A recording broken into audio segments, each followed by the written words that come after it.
All right, we're going to start our Harrisville City Council's meeting tonight. Thank you from staff and council for being here and guests. Appreciate it. We're going to have an opening pledge of allegiance ceremony by Councilmember Jackson. Thank you. Repeat after me the Pledge of Allegiance. I pledge allegiance to the flag of the United States of America and to the republic for which it stands, one nation under God, indivisible, with liberty and justice for all.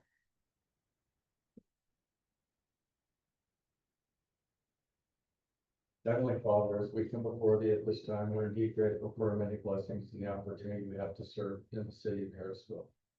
Please guide and direct our paths and make decisions and choices thus. And we ask you to bless our residents, our employees. Please protect our public safety officers. They try to keep us safe. And we're grateful for the opportunity to serve and ask thy spirit to be in attendance with us this night. We say these things in the name of Jesus Christ. Amen. Thank you. Moving on to item number 3, which are our consent items. Item A is approval of the meeting minutes for September meeting. Council, if you have a chance to look at those. Any changes or revisions? If nothing, may I have a motion?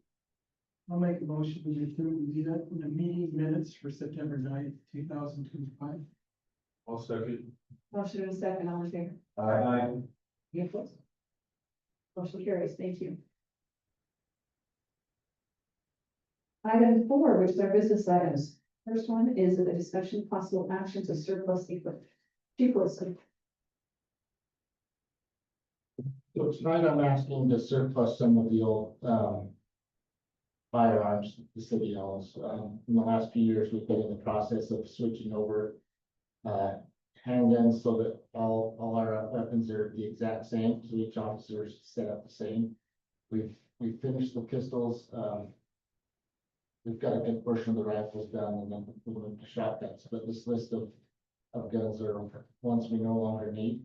So we're asking to surplus these and use the proceeds to further the rest of the purchase of the firearms we need.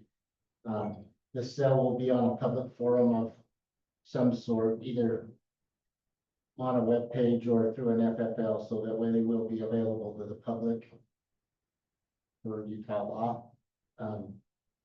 These numbers here, the low and high, those are fair market value, and each one of these are in different condition. Some of these shotguns we've had since before I was here, so some of them are not in the best condition now. So it'll depend on what condition that the firearm is, but it'll be somewhere within that price. Any questions for Chief Wilson?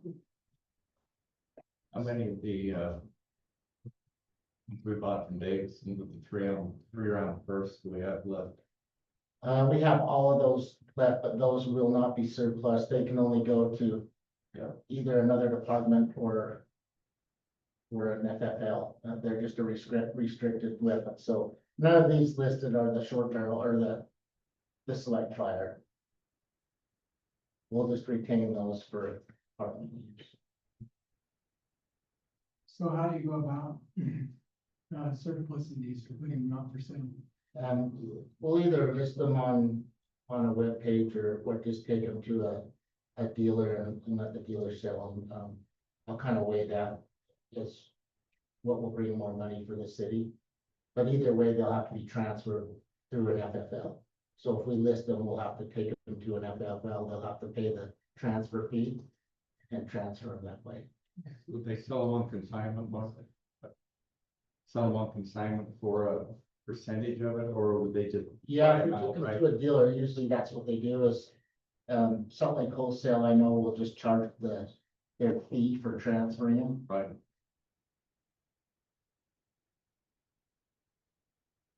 Is there any follow-up when you haven't sold? I'm just curious to how they go. So we can follow up with, yeah. I just like follow-up. Yes. That's a finished up transaction. It's got my curiosity. Okay. Okay, thank you. Yeah, I have a question. So when he said that, how quickly do you usually able to sell these? Just depends, some of these are gonna be some older shotguns and So it's just. Yeah. Okay, I'm not sure. So. We used to with Smith and Edwards, just trade them in and they give us credit, but now they ran into so much restrictions with ATF because it turns them into a pawn shop to do that, and they just don't want to be bothered with it, so now we've got to do something. I'm working with Brody right now to find the best way of actually when we get to the part of surplus a month, the way he suggests we do. I like it, that's worse to me. It's, no more questions. I have a motion. I'll make a motion that, we surplus our firearms per policy and our best bang for the buck. I'll Yeah, say, but wait a second, I got ahead of myself. We need to have a second item to surplus. So one more thing, I'll do whatever. you're going to do those second. I thought maybe I was gonna do some, but I'm not going to after. Okay. Maybe I am. We need to do a separate thing where It's the Yeah. same discussion item, so we'll just make sure all of the language is included in the motion and the surplus. So this is really regarding, we thought we had already surplus this item, but we can't find in the city's records where it was actually authorized. So we're putting it back on the agenda just to be sure. This is the old generator from the Public Works, previous Public Works facility. We're asking to be able to surplus this, and we've got an estimated cost from the manufacturer or the provider of the generator on what that cost would be. So we're asking for permission to surplus that generator. How much is that? The estimated private party value, if we sold to a private party, would be between $7,000 and $10,000. For that generator. And then when I got on my house. It's pretty extensive, yes. Is it a cathode? It's a generic Generic. interact. Thank you. Oh, there, back there. So if you'll include both of those in your motion, and Chief Wilson's asking for that firearms money to be put back into the equipment line item. yes. Where would the money for the generator come? That would go back into the general fund. Okay. You do it. So I make the motion that we surplus our firearms in accordance to our listing policy to a federal firearms dealer where we can maximize the amount that we get back. And that the amount that we get back be back into the police equipment budget. In addition to that, I make a motion that we sell our generator fair market value in order to surplus it out. I'll second. Right, motion and a second. I'm going to need, no, I could just, all in favor, Aye. any opposed? Thank you. Thank you both.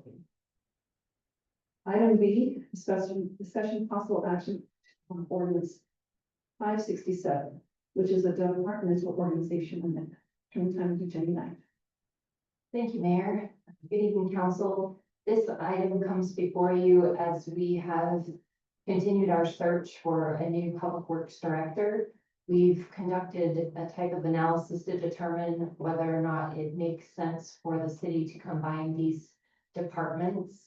There are many other small cities comparable to our size that have these positions combined under one director. And through our process to get a well-trained public works director alone would be approximately $40,000 more than what the city's salary is set at this time. we are proposing the combining of these departments to consolidate the administrative responsibility between those departments and just have one director in that position. And it does have a potential cost savings depending on how we're able to hire and fill that position. The position would be posted internally to accept applications and if necessary externally after an internal search. And we as staff have identified several benefits to combining these departments. It would increase the amount of staff we have to do our own projects, to self-perform some of the work, to address our service needs with the snow plowing operations, splash pad operations, large parks projects, large public works projects. We can see a lot of benefit as staff for that combination or combining of those departments. So the ordinance itself, the departments are laid out in our code as 4 different departments. This ordinance creates 3 departments and essentially combines all the responsibilities of both public works and the parks and recreation departments into one. Questions? So the reason we have to do this is we did it by way of ordinance. So by way of ordinance, we have to change it back.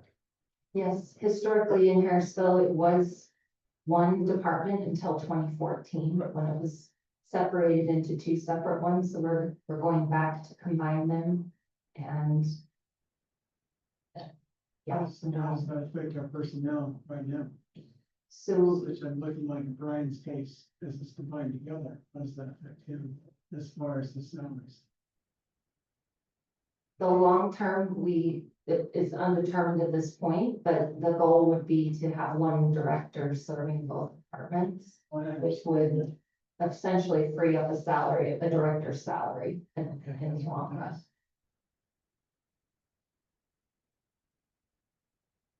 Would it really be freeing up a partial salary because we would be combining and offering more, correct? Potentially, yes, but it would be because we would replace one director position, we would be saving the salary of that position plus benefits. The benefits, for sure. Do you have proposed salary at this point, or is that something you discussed? We do not, we're in the process of, a lot of our wage study analysis in the last few years have shown public works as governing the parks department, so the wage that we posted for the public works position is about what we would anticipate this new position to be set at. A lot, it is very common for the parks to be underneath public works. We don't anticipate a large increase in that wage study when we could conduct it, but we haven't done a lot of that analysis until we got council's approval to move in that direction.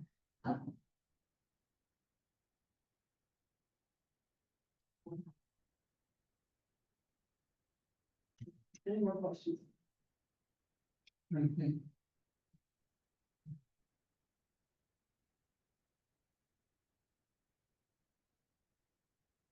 I just want to make sure, I realize what we're doing in Waterford. Okay? I just want to make sure we're protecting our public employees that are here. Is that a good way to say it? Yes. We appreciate it. Thank you. Sure you. Okay. I just want to take care of our staff. They work hard. Yes, they do.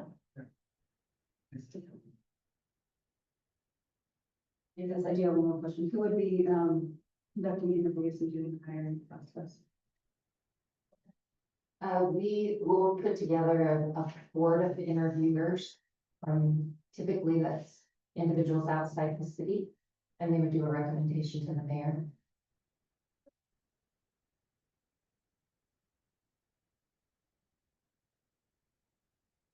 But I stand corrected. There's usually a city representative from HR to make sure that our interviews are conducted appropriately. So sometimes that's Jill from HR and sometimes that's Brody.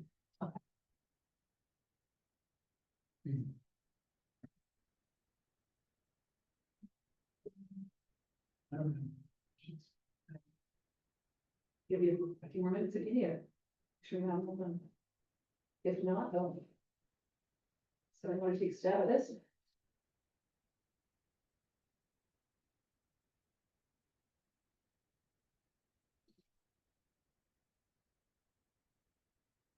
I'll make a motion and we adopt ordinance 567, Departmental Organization. Combine amendment, combine. All right, I have a motion. I'll second. All right, motion and a second. Councilmember Jackson, Yes. Councilmember Weiss, Yes. Councilmember Williamson, Yes. Councilmember Fawcett, Yes. Councilmember Christensen. Yes. All right, thank you. Motion carries. Item 5 is public comment. This is for those in the audience. You have approximately 3 minutes. If you'd like to address the council on anything.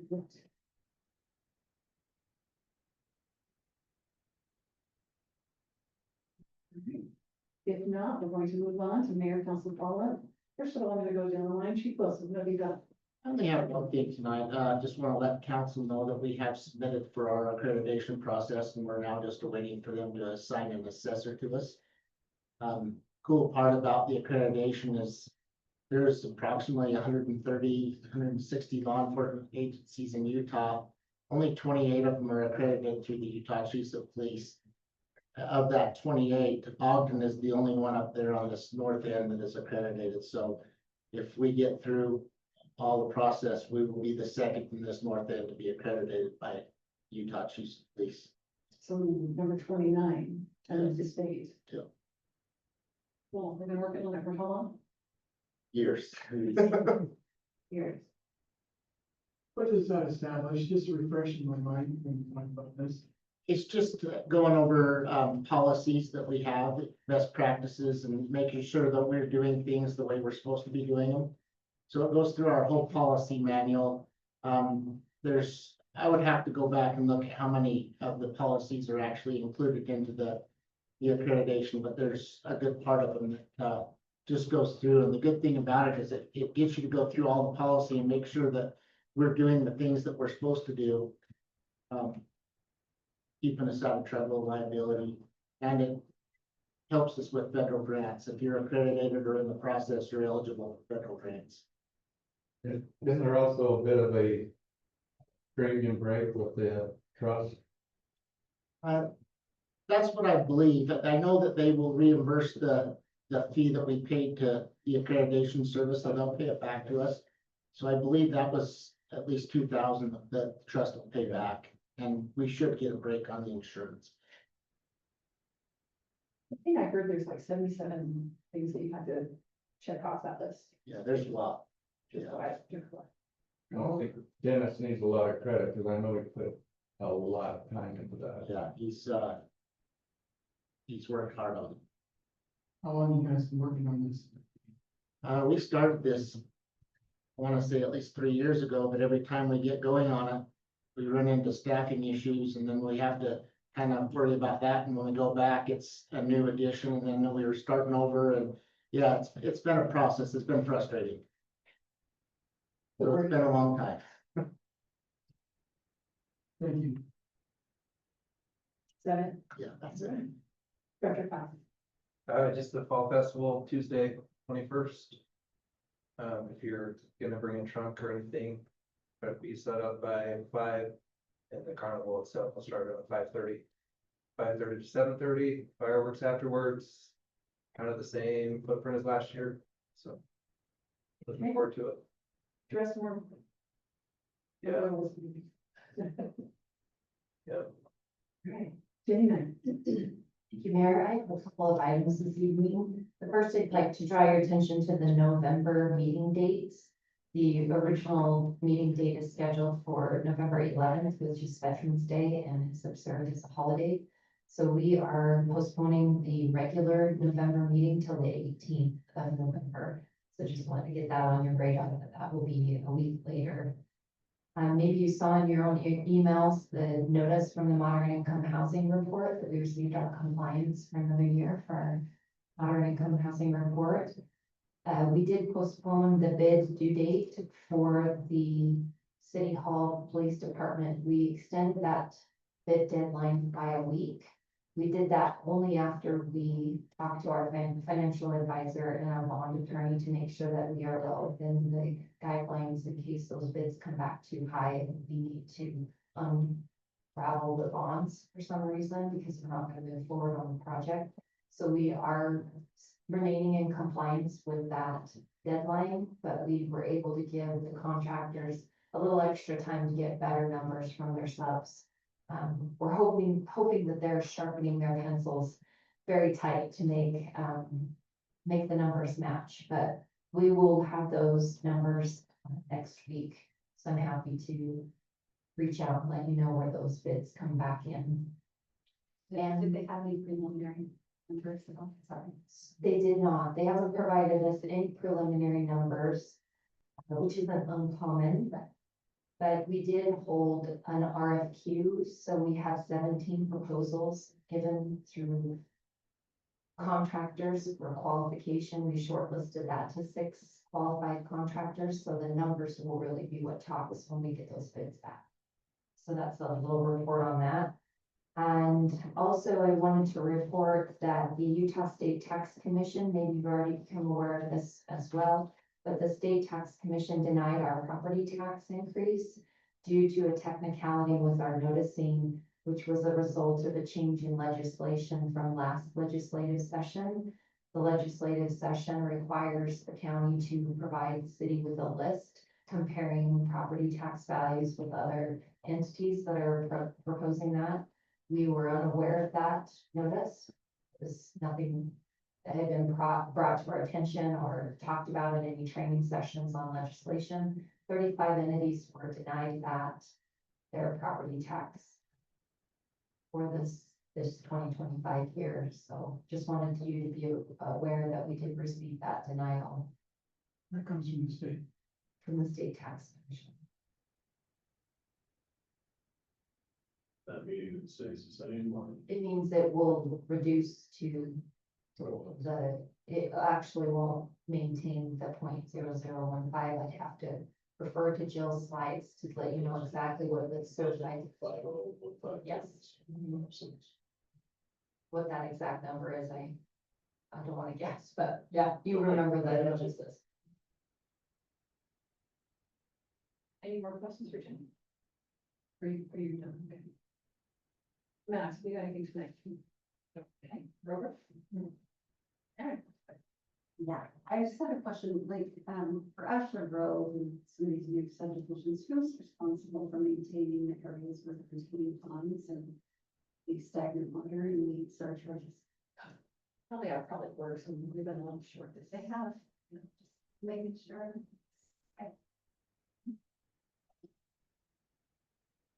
Anything else? Blair? No, all right. The only thing I have is that I have someone wanting to check up on Independence in Georgia. Apparently there's some water running down the hill. It's been happening all summer long. But today they told me about it. Yeah, she said it's coming down the hill and going in the roadway. And there's stuff growing there, so. You can pass that on. And other than that, I don't have anything else. Could I have a motion to adjourn? So moved. Second. All in favor? Aye. All right, thank you.